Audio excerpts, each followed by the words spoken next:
새누리당의 내홍이 점입 가경입니다. 오늘 최고위원회의에선 이 고성과 막말이 오갔고 급기야 김무성 대표가 회의 도중에 자리를 박차고 일어났습니다. 사실상 7월 6일을 유승민 원내대표의 사퇴 마지노선으로 압박하고 있는 친박과 비박과의 이 공방 속에 정면 돌파로 마음을 굳힌 듯한 유승민 원내대표. 양측의 충돌이 불가피한 상황으로 보입니다. 우여곡절 끝에 열릴 내일 국회 운영위원회 역시 아슬아슬해 보입니다. 먼저 오늘 아침 파행으로 끝난 새누리당의 최고위원회의 상황부터 보시겠습니다. 유승민 대표 보고 그만두라라고 계속 얘기하는 것이 도저히 이해가 안 갑니다. 한 말씀 드리겠습니다. 잘못 전달되면 안 됩니다. 네, 끝내겠습니다. 대표님, 이렇게 할 수 있습니까? 자, 이유를 모르겠다고 하니까 계속 그냥 이야기하는 거 아닙니까? 호텔 이유가 왜 있어? 무슨 이런 얘기가 있어?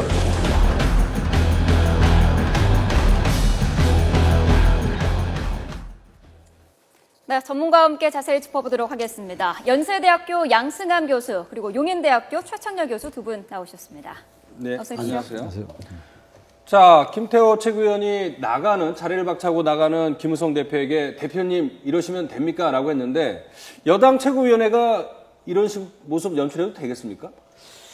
얼마 되지 않은 것 같은데 왜 그 새정치연합에서 그 봉숭아학당이라고 왜 그 굉장히 좀 비판이 많았잖아요. 막 노래도 부르고 그랬었죠. 막 노래 부르고 유승희 최고위원이 노래 부르고 막 이런 적이 기억이 나는데 이건 뭐 그것과 사안이 다르다 하더라도 어쨌든 이 회의의 정도는 아닌 거죠. 이제 말하자면은 당대표가 이제 도중에 나가고 말이죠. 또 김태호 최고위원이 계속 이제 이의를 제기하고 이런 상황이잖아요. 그러니까 그만큼 지금 이 유승민 원내대표의 사퇴를 둘러싸고 당내에 그 이견이 점점 증폭되고 있다. 그 반영이라고 봅니다, 기본적으로. 근데 어쨌든 김태호 최고위원은 좀 이해가 안 가는 부분이 있는 게 김태호 최고위원이 어떠한 정치적 계산을 저렇게까지 할까라는 생각이 들어요. 왜냐하면 일단 7월 6일 날 그 국회법 개정안을 상정해서 제2에 붙인다는 거 아닙니까? 일단 뭐 새누리당이 물론 표결을 무참한다고 돼 있습니다만 그런 다음까지 그 다음에 이제 유승민 대표의 거취를 두고 보자라는 게 지금 당의 입장이잖아요, 공식적으로. 그런데 또 29일 날도 그랬어요. 김무성 대표가 일단 좀 그날이 연평해전 관련해서 최고위원회를 평택에서 하는 거였으니까 이 사안 외에는 얘기하지 말자 그랬는데 또 거론했단 말이죠. 근데 오늘도 저런 모습 보이는 게 어떠한 계산이 있을까라고 아무리 생각을 해도 계산이 잘 안 쓰는 것 같긴 합니다. 지금 뭐 말씀하신 중에 정치부에서 뉴스 속보가 하나 올라왔습니다. 7월 8일 그러니까 이제 다음 주 수요일 날 본회의가 개최되고 추경 시정 연설한다. 그러니까 이제 7월 임시국회 일정이 여야가 이제 합의했다 이런 얘기가 될 텐데. 자, 양 교수님한테 여쭤보도록 하겠습니다. 지금 이제 7월 임시국회가 중요한 거는 정부나 청와대 또는 여당 입장에서는 추가 경정 예산 통과 때문에 그러지 않겠습니까? 네, 그러나 이제 6월 임시 정기국회가 이번 8일로 마감이 되기 때문에 새로 국회를 열어야 되는 상황이죠. 그러니까 그 전까지는 지금 국회 개정안, 국회법 개정안 비토 행사에 대한 이제 거기에 제의를 하게 될 거고요. 그리고 난 다음에 이제 다시 또 국회를 열어야 되겠죠. 그러니까 8일날 다시 여는 그런 것은 추경 예산안을 아마 정부 쪽에서는 7월 중순까지는 해달라 하는 거고요. 아마 그러나 전체적인 스케줄로 봐서 한 2주 정도는 걸리지 않을까 이런 생각이 듭니다. 그러니까 사실 7월 6일 날 국회법 개정안 제2에 붙이고 6월 임시국회가 끝내고 바로 이제 7월 임시국회가 시작되는 셈인데 뭐 야당 입장에서도 추경 편성 때문에 많이 뭐 이해를 좀 구해준 것 같은데 뭐 7월 임시국회 관전 포인트는 이 점이다. 추가 경정 예산 이 부분만 있다고 봐야 됩니까? 7월 6일 날 이제 본회의에서 국회법 개정안이 이제 폐기 수순을 밟는 거잖아요. 그럼 이제 7월 임시국회는 추경 예산안 때문에 열리는 건데 추경 문제는 뭐 야당도 기본적으로 합의를 하는 부분이니까 동의를 하는 부분이고 그런데 7월 임시국회도 이 부분이 이 여당 지금 뭐 여권 내 이른바 권력 다툼, 권력투쟁 이러한 것들이 야당에도 상당 부분 영향을 주는 거거든요. 그런 것에서 완전히 자유롭기는 어렵겠죠. 물론 이제 7월 6일 이후에 유승민 원내대표가 어떠한 거취를 할지는 모르겠습니다. 그리고 청와대와 또 이제 유승민 원내대표와의 그 갈등이 어떤 양상으로 전개될지 알 수 없어요. 특히 이제 운영위원회를 다시 합의했잖아요. 처음에 운영위원회를 안 한다고 하다가 다시 또 내일 하기로 했어요. 내일 또 운영위원회에서 어떠한 그 청와대 입장이 나올지 이런 것들도 지켜봐야지 되는 상황이라서 어쨌든 7월 임시국회가 전혀 뭐 추경 가지고만 한다라고 보기엔 대단히 어려운 거죠. 자, 뭐 일단은 뭐 여야가 합의를 해서 8일 수요일부터 7월 임시국회를 열기로 합의를 했고 20일, 23일 두 차례 걸쳐서 본회의를 열어서 추경이나 또는 경제 관련 법안을 처리한다는 여야 합의 결과 내용을 뉴스 속보를 전해드렸고 이제 저희는 계속해서 여당의 불협화음이나 계파 갈등에 대해서 좀 더 알아봐야 될 것 같은데 어쩌다가 이렇게 새누리당 지도부가 둘로 갈라서게 되는지 좀 이해가 안 되는 부분이 있어요. 사실 뭐 이미 그런 내용이 쭉 누적이 돼 왔죠. 그때 이번에 폭발했다고 볼 수 있는 거고요. 이번 대통령 거부권 행사는 사실 이것이 빌미가 돼서 그동안에 쌓여왔던 그 여당 내의 권력 갈등이 본격적으로 포면화됐다. 그래서 여당 내의 권력 구조를 개편하는 그런 의도는 결국은 뭐 내년 총선과 결집이 되는 거죠. 그래서 총선에서의 공천 받는 것이 굉장히 중요하기 때문에 비박과 친박 간의 이 세력 균형 문제가 상당히 이제 비박이 우세한 쪽으로 그동안 전개가 됐고 나름대로 김무성 대표 체제가 성공적으로 운영을 해온 것으로 이렇게 되기 때문에 이 차제의 이제 그런 문제점들을 대통령 입장에서는 아주 정면 돌파함으로 해서 그동안 이제 열세에 있던 친박들의 그런 세력을 한번 다시 응집해보자 이런 의도가 있는 게 아닌가.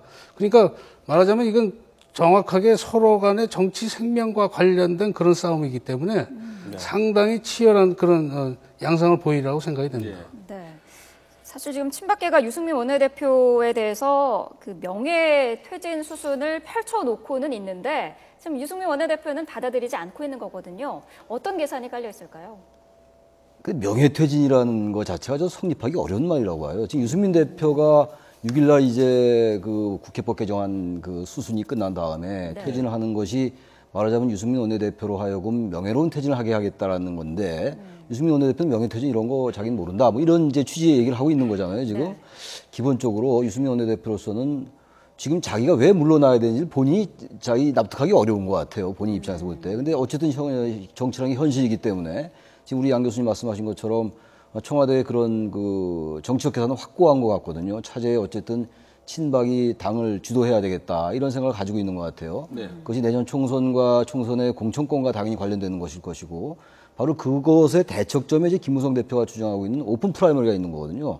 오픈 프라이머리라는 것은 어쨌든 청와대의 영향력을 배제하고자 하는 것이기 때문에 청와대는 그걸 받아들일 수 없고 어쨌든 청와대와 친박은 공천의 지분을 확보하려는 싸움이고 아까 말씀처럼 그동안 4번의 그 선거가 있었어요. 당내에서 국회의장 선거 있었고 서울시장 후보 선거가 있었고 말이죠. 경선이 있었고 당대표 선거, 당 원내대표 선거 4번 다 졌습니다. 친박이.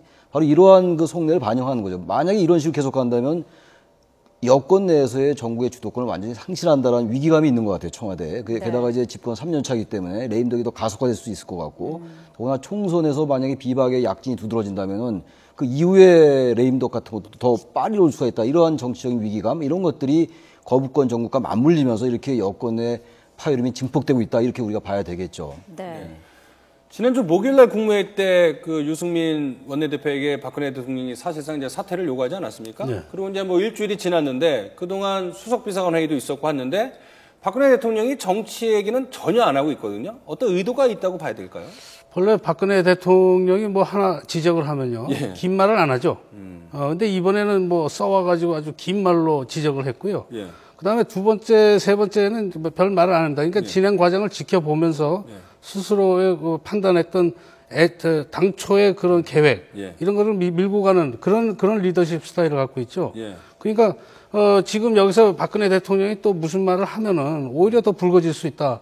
지금 전체적인 여론은 대통령 물론 지지 세력이 응집돼 있기는 하지만은 전반적으로 봤을 때는 유승민 대표 쪽을 지지하는 쪽이 상당히 여론이 많습니다. 그러니까 대통령이 지금 해도 너무 나간 것이 아니냐 하는 그런 지적이고 제가 보기엔 뭐 내용 면에서나 방법 면에서도 대통령의 이번 그런 유승민 대표에 대한 그런 지적은 상당히 조금 지나친 부분이 있다 이런 생각이 들고요. 유승민 대표는 지금 아까 최천일 교수님도 말씀하셨지만 유승민 대표 스스로가 자기는 하느라고 열심히 했는데 뭘 잘못했는지 모르겠다. 네. 근데 본인 알 거예요. 말하자면 청와대에서 지시가 내려왔으면은 그 지시를 그대로 이행하기보다는 나름대로 그걸 여과시켜서 문제는 중요한 거는 중요한 법안을 통과시키려면 야당과 협상을 해야 되는 거 아닙니까? 예. 네. 그러니까 원내대표가 과거에는 청와대 지시만 가지고 했기 때문에 사실상 식물 국회가 된 거고요. 예. 이번 들어와서는 그래도 상당히 중요한 법안들이 통과가 됐습니다. 그러니까 그런 면에서 유승민 대표는 자기는 나름대로 의회 정치를 하면서 예. 조금 청와대 지시하고는 좀 다른 각도로 말하자면 A를 지시했으면 자기는 A 다시를 했는데 B는 아니니까 불충은 아니지 않느냐 이런 생각인데 그게 이제 청와대에서 못 받아들인 거죠. 근데 제가 생각하기에는 전체적으로 봐서 대통령께서 너무 지나치게 자기 철학과 자기 정치 논리를 강조하고 그렇지 않으면 소통은 그런 차원에서 하는 걸로만 생각을 하시는데 사실 정치라는 것은 그렇지 않습니다. 말하자면 다른 의견을 설득하고 타협하는 그런 과정에서 나오는 거거든요. 네. 영국에서는 여왕 폐하의 반대 세력의 지도자라고 아예 반대 세력, 반대하는 사람들을 아주 그 정통성을 인정하면서 소개를 하는 거거든요. 네. 그게 관용의 정치입니다. 네. 근데 저희는 지금 너무 한쪽으로 몰아붙여진 거죠. 네. 그러니까 대통령 쪽 지지하는 사람들은 이런 얘기도 합니다. 조직의 보스가 대통령인데 어떻게 보스 말을 어기면 그러려면 나가라 뭐 이런 식으로 그렇죠. 했는데 그건 아닙니다. 그 조직 내에서도 다양히 크고 작은 그런 견해 차이들이 있는 것이고 중요한 것은 그것을 적절하게 화합하고 타협을 해서 하는 그 결과를 내는 거. 항상 일관된 정책을 추구할 수 있느냐? 그렇지 않습니다. 일관된 정책을 추구하다 보면은 어느 한쪽은 소외되기 마련이거든요. 소외된다는 얘기는 곧 통합을 깨치는 거고 그러니까 그러니까 정책적 일관성보다는 사회 통합이나 이런 것들 화합, 설득해서 정책을 만들어내는 거 이것이 더 중요하다고 생각이 됩니다. 네. 기본적으로 유승민 원내대표와 청와대가 같이 가기 어렵다고 판단하는 것이 청와대 입장에서 볼 때는 지난 4월 달에 원내대표 유승민 대표가 교섭단체 대편서를 했잖아요. 그렇죠. 그때가 아주 결정적이었던 것 같아요. 증세 없는 복지는 불가능하다라는 얘기를 했고 또 보수의 새로운 지평을 열겠다라고 얘기한 거는 지금 현재 청와대 보수는 뭔가 보수로서 정통이 아니다. 정말 보수는 개혁적 보수가 돼야 된다는 것을 함의하고 있었거든요. 그 말이. 네. 그런 것들은 말의 옳고 그름을 떠나서 청와대로서는 대단히 불편할 수밖에 없다. 왜냐하면 특히 증세 없는 복지라는 건 대통령의 공약이었어요. 네. 그걸 정면으로 위배했다고 판단한 것이고 그 다음에 여러 가지 사드 문제 공론화도 청와대는 가능하면 조용히 가자, 로키로 가자 이랬는데 유승민 대표는 공론화가 필요하다 이렇게 하면서 또 청와대와 또 엇박자를 냈고 말이죠. 여러 가지 하다 보니까 사실 그 당시 제가 보기에는 새누리당이 대단히 강한 정당이다. 왜냐하면 지나치게 우클릭하는 것을 유승민 원내대표가 뭔가 개혁적 보수의 모습을 보이면서 다시 뭔가 자정 능력이 있구나라고 저는 판단을 했어요. 그래서 야당이 쉽지 않겠구나라고 판단했던 것인데 바로 그것이 유승민 원내대표가 상당히 참신성을 인정받았던 것이 이런데 오히려 그것이 청와대에게는 상당히 같이 하기 어려운 정치 세력이다라고 판단했던 것 같아요. 양 교수님이 아주 원론적인 말씀을 좋은 말씀 많이 해주셨는데 기본적으로 정치라는 게 결이 다를 수가 있는 것이고 갈등이 존재하는 게 정치입니다. 저는 사회 통합을 얘기하는데 통합은 거의 저는 쉽지 않다고 봐요. 단지 사회 내에서 발생하는 균열과 갈등을 어떻게 최소화하느냐의 문제거든요. 근데 이런 식으로 어떠한 세력과 세력 간의 다툼을 자꾸 정치를 파악하게 된다면 같은 여권 내에서도 이 부분이 어떠한 정치적인 전반적인 여권의 어떤 그 시너지를 낼 수가 없는 거겠죠. 그래서 이런 부분들은 새삼 박근혜 대통령의 정치 스타일을 논하는 건 별로 의미가 없는 것 같아요. 이제 와서는요. 대단히 지금 중요한 건요. 과연 여권 내 이러한 갈등이 전 단순한 갈등이 아니라고 보는 거죠. 이게 완전 권력 투쟁의 양상이거든요. 이 권력 투쟁을 언제까지 갖고 갈 것이냐. 그렇다면 유승민 원내대표가 사퇴를 하든 안 하든 간에 박근혜 대통령에게 일정 부분 상처가 남아요.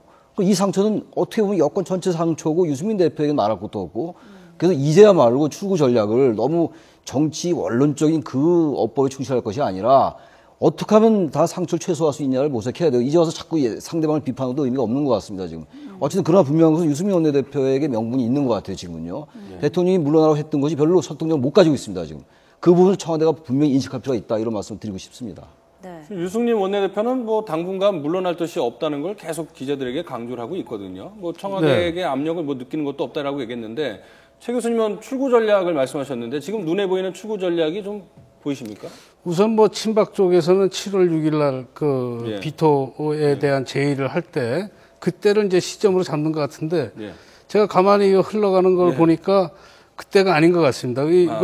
유승민 대표는 그 추가 경정 예산안까지를 최소한도로 보고 있는 거. 그러니까 말하자면 한 7월 말 정도를 아마 잡고 있는 것 같고요. 근데 중요한 계기는 뭐냐면 이게 지금 추경 예산안이 만일 다른 사람이 이걸 추진한다면 잘 될 것인가. 추경 예산안의 핵심적인 포인트는 양도 중요하지만 더 중요한 건 시기입니다. 그러니까 7월 내에 처리하려면 야당의 협조를 얻어야 되거든요. 야당의 협조를 얻으려면 지금 최적의 인물이 누구냐?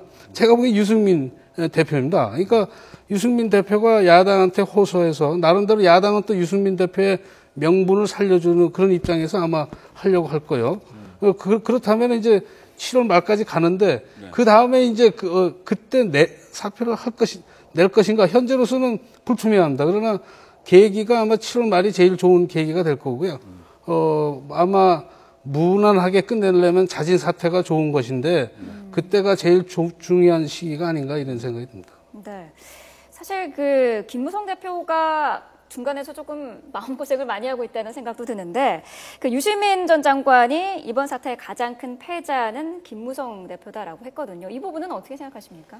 뭐 가장 큰 패자라고까지는 좀 어불성설인 것 같고 이 김무성 대표의 리더십은 상당히 전 상처를 받았다고 봅니다. 왜냐하면은 당 대표로서 대단히 어려운 입장에 있죠. 어쨌든 원내대표가 같이 가야 되는 것이고 게다가 유승민 원내대표와 김무성 대표는 비박으로 분류가 된 부분이 있는데 만약 유승민 대표가 이제 물러나게 된다면은 다음 차례는 김무성 대표일 수가 있는 거거든요. 왜냐하면 이 사안 자체가 권력 투쟁의 양상을 띠고 있기 때문에 그렇습니다. 네. 그렇다면 이제 유승민 대표는 김무성 대표는 어쨌든 청와대와의 관계도 어느 정도 이제 그 조화를 해야 되는 것이고 그러나 막연하게 계속 청와대를 의식해서 수직적 관계로 다시 복원한다면은 안 좋은 복원이죠. 이렇게 된다면 김무성 대표 리더십은 인정받을 수 없는 거거든요. 그건 국민들로부터 리더십이 인정 못 받는 거란 말이죠. 그러니까 이 양쪽으로부터 스탠스를 취하기가 대단히 애매한 게 지금 김무성 대표 입장이에요. 그런 것도 여전히 나타나고 있지 않습니까?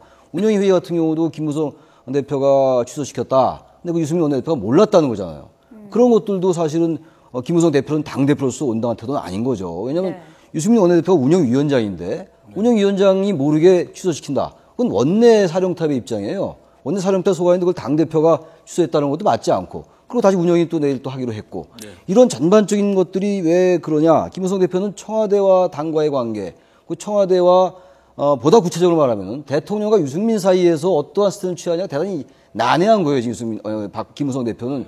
그러다 보니까 결국은 유시민 전 장관 얘기처럼 이번 굳이 전국의 어떤 손익계산 따지면은 김무성 대표는 아주 상처가 많은 거라고 봐야 된다고 생각하는 거죠.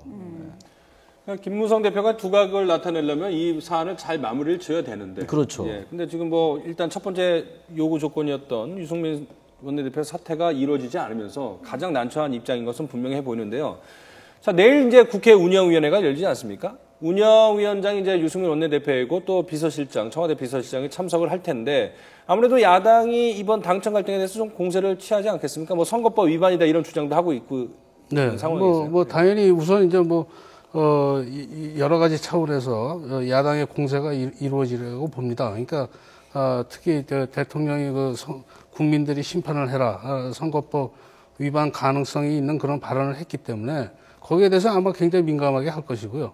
그다음에 이제 비토 난 거에 대해서 아마 이게 위헌이냐 아니냐 그것도 충분히 논쟁거리가 될 수 있는 그런 거 어떻든 간에 내일 아마 운영위원회는 야당으로서는 지금 상황에서 지금 야당이 조금 밖으로 이렇게 배제된 상황이거든요. 그러니까 이 싸움에 야당이 한번 자신들의 입장을 정체성을 보이기 위한 그런 노력을 할 것으로 예상이 됩니다. 아마 이런 부분이 있을 것 같아요. 내일 이제 청와대 이병 실장이 나올 테니까 원래 이제 예산과 관련된 운영위원회를 소집하려고 했던 거였거든요. 그렇죠. 그러나 일단 내일 운영위원회에서 최근에 이 사안이 거론이 안 될 수가 없겠죠. 그럼 중요한 건 이 얘기가 좀 나올 수 있을 것 같습니다. 그 국회법 개정안 문제에 대해서 청와대와 유승민 원내대표 얘기가 좀 다르거든요. 청와대는 분명히 국회법 개정안은 공무원연금법이 안 되더라도 안 된다라는 입장을 전달했다는 것이고 유승민 원내대표는 그렇지 않다라고 얘기하고 있단 말이죠. 근데 이런 부분들을 야당이 아마 사이를 좀 벌리려 하지 않겠느냐. 좀 그런 전략이 나올 것 같고 그렇다면 여기에 임하는 청와대 전략은 무엇인지 그야말로 그것을 완전히 그 얘기를 함으로써 유승민 원내대표가 그렇게 잘못 받아들인 것이 아니라 의도적으로 그랬다라는 걸 흘리려고 그럴지 청와대가 그렇지 않고 어느 정도 덮으려고 가려고 할지 야당은 여기서 어떤 스탠스를 취할지 이런 것들이 내일 운영위원회의 관전 포인트라고 보는데 이 사안 자체가 당청 관계도 있고 여당 내에서의 친박과 비박 간의 관계도 있고 말이죠. 이것이 야당의 또 내용과 관련된 부분도 있고 여야 관계도 있고 이번 같이 복잡다단한 정치 함수가 많은 걸 많게 보지 않는 것 같아요. 그렇기 때문에 이 부분은 정말 더 이상 이것이 계속 권력 투쟁을 양상으로 간단 말이죠. 저는 여권이 상당한 그 타격을 받으려고 보기 때문에 또 하나가 지금 이 친노 패권주의라는 말을 많이 하지 않습니까? 전형적인 친박 패권주의예요, 이 부분은요. 친박 의원들의 지금 그 태도나 이런 몇 명 의원들의 태도는요. 대통령의 뜻에 따르다 안 따르다의 차원을 떠나서 이해하기 어려운 도를 넘는 측면이 대단히 커요. 이런 것들이야말로 패권주의가 아니면 뭐냐 이런 생각이 드는 거죠. 그래서 친노 패권주의라는 말을 못지않게 친박 패권주의라는 말도 들을 수밖에 없게 돼 있다. 이렇게 생각을 합니다. 박근혜 대통령 입장에서는 국무회의 발언을 통해서 여권이 좀 일사불란하게 움직일 것으로 예상을 했을 것 같은데 지금 이렇게 파열음이 나오니까 상당히 좀 당혹스러워하지 않을까라는 생각이 좀 듭니다. 예, 아마 그런 상황이겠죠. 그러니까 어느 정도 그 정도 강경 발언을 했으면 유승민 대표가 자진 사퇴할 그런 생각을 했을 텐데 의외로 지금 강하게 나오고 있거든요. 그러니까 그건 아마 유승민 대표의 원내대표, 그 개성, 원내대표의 그 개성에 대해서 제대로 파악하지 못한 게 아닌가. 그게 뭐 김무성 대표는 뭐 까칠한 사람이라고 얘기했듯이 그냥 이게 단순하게 그냥 그런 어떤 무슨 권력 논리나 정치 논리에 그냥 단순히 휩쓸리는 사람 같지는 않습니다. 그런 면에서 사실은 유승민 대표가 대통령 입장을 지금 굉장히 어렵게 하고 있다. 이제 친박 쪽에서는 대통령 입장을 좀 쉽게 해결해야 될 텐데 이게 만만치 않은 거죠. 이게 사실은요 개인적인 그런 갈등이 있지만 더 중요한 거는 우선 대통령과 국회와의 관계도 이게 맞물려 있는 겁니다. 그래서 단순히 그 사표를 내게 되면은 우선 여당은 정부의 신여다, 뭐 대통령의 신여다, 뭐 이런 식으로 옛날 권위주의 시대의 그런 라벨이 붙었거든요. 그러니까 그런 것들이 다시 재현되는 걸 국회의원들은 원하지 않는 거죠. 국회와 행정부가 정상적으로 견제와 균형을 하려면 국회의원 나름대로 자신이 나름대로 소신껏 행동을 했는데 그것이 대통령 개인의 그런 입장에 대해 위배된다고 해서 단순하게 포기한다, 사퇴를 한다. 이거는 뭐 쉬운 논리가 아니죠. 그러니까 그만큼 우리 사회가 그만큼 민주화되고 다원화됐다라는 이제 그런 의미도 되겠습니다. 자, 이제 짧게는 7월 6일, 길게는 7월 20일, 이때 이제 유승민 원내대표의 거취 문제가 이제 분수령을 맞게 되는데, 그때까지도 만약에 사퇴를 안 하게 된다면 좀 장기전으로 갈 수밖에 없는 상황이고, 예측 불가능하고, 또 최 교수님 말씀하신 것처럼 좀 더욱 복잡해질 수밖에 없는 상황인 것 같습니다. 지금까지 연세대 양승함 교수와 용인대 최창렬 교수 이렇게 두 분과 함께 말씀 나눴습니다. 두 분 말씀 오늘 고맙습니다.